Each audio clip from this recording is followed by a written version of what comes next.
Hello friends, स्वागत है मेरे यूट्यूब चैनल पे आप सभी लोगों का।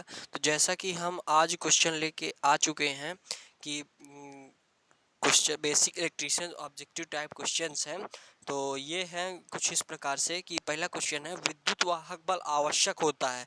तो आप सभी लोगों को मालूम होगा कि ईएमएफ जो होता है तो उसकी क्या आवश्यकता होती है। तो वो होती है इलेक्ट्रॉन्स को गति को मूव कराने, गतिमान करने के लिए हम ईएमएफ बल का यानी इलेक्ट्रोमूविंग फोर्स का यूज करते हैं। फिर टू क्वेश्चन है।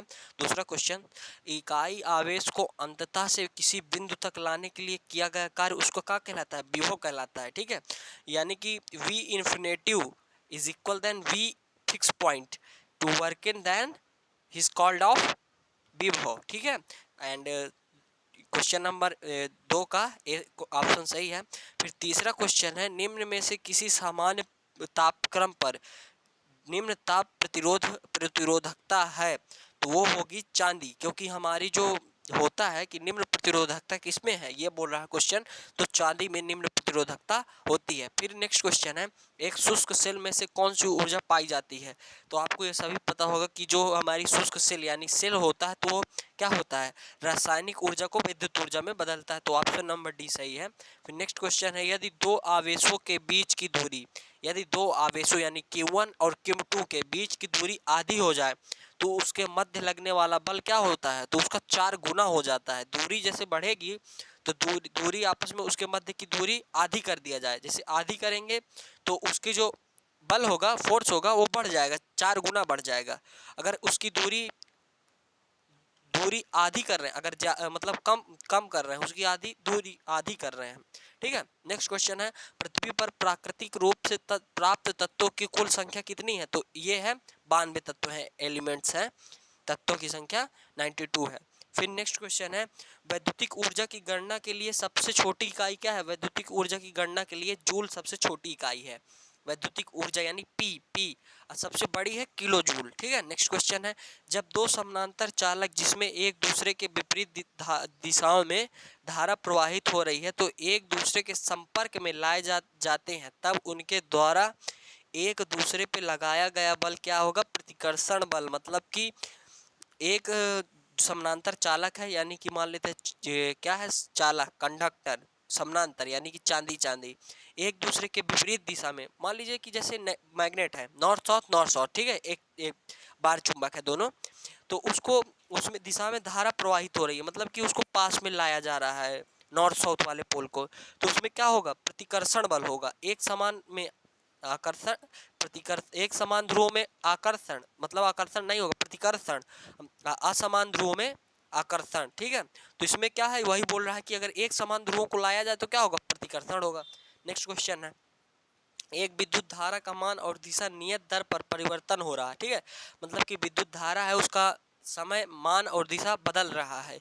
जैसे कि फिर उसके बाद आगे क्वेश्चन पढ़ते हैं, फिर बताते हैं, एक कथन निम्न में से किस धारा से संबंधित है? तो इसमें क्या हो जाएगी? एसी करंट, यानी कि प्रत्यावर्तित धारा। उसका टाइम जो है, टाइम समय के अनुसार टाइम और ग्राफ बदलता रहता है। जो ग्राफ रहता है तो उसमें एक बार पॉजिटिव, एक बार निगेटिव, एक बार पॉजिटिव, एक बार निगेटिव, ऐसा बदलता है। और जो दिष्ट धारा होती है यानी डीसी धारा, तो उसमें जो टाइम और उसका ग्राफ होता है वो स्थिर रहता है, समय के साथ उसमें चेंजिंग नहीं होता। फिर नेक्स्ट क्वेश्चन है, निम्न में से सबसे छोटा तत्व क्या है? निम्न में से सबसे छोटा तत्व न्यूट्रॉन है। ठीक है, उसमें से ना आवेश होता है और ना ही वो एक तरह से उदासीन होता है न्यूट्रॉन।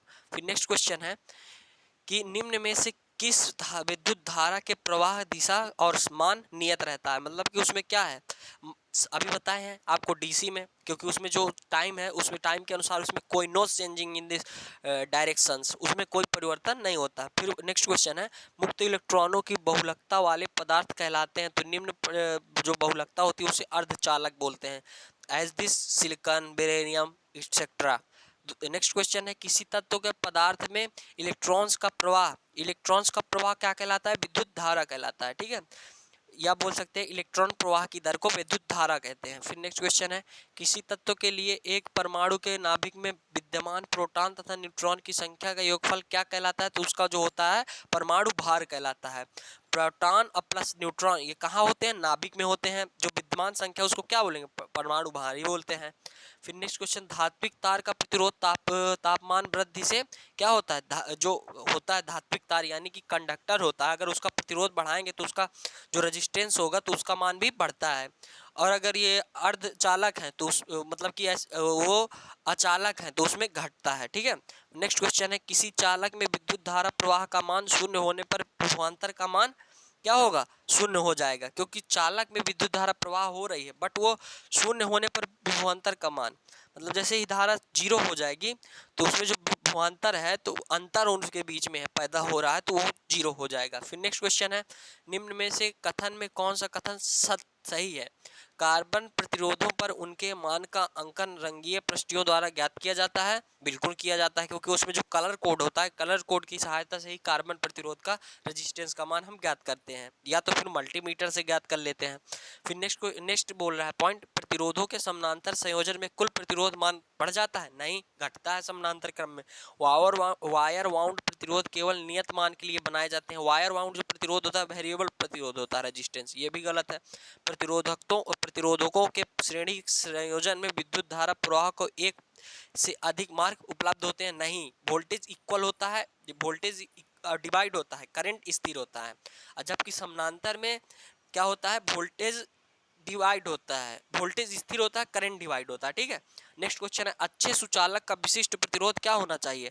जो उसका प्रतिरोध है उसका प्रतिरोध उच्च होना चाहिए। डी ऑप्शन सही है।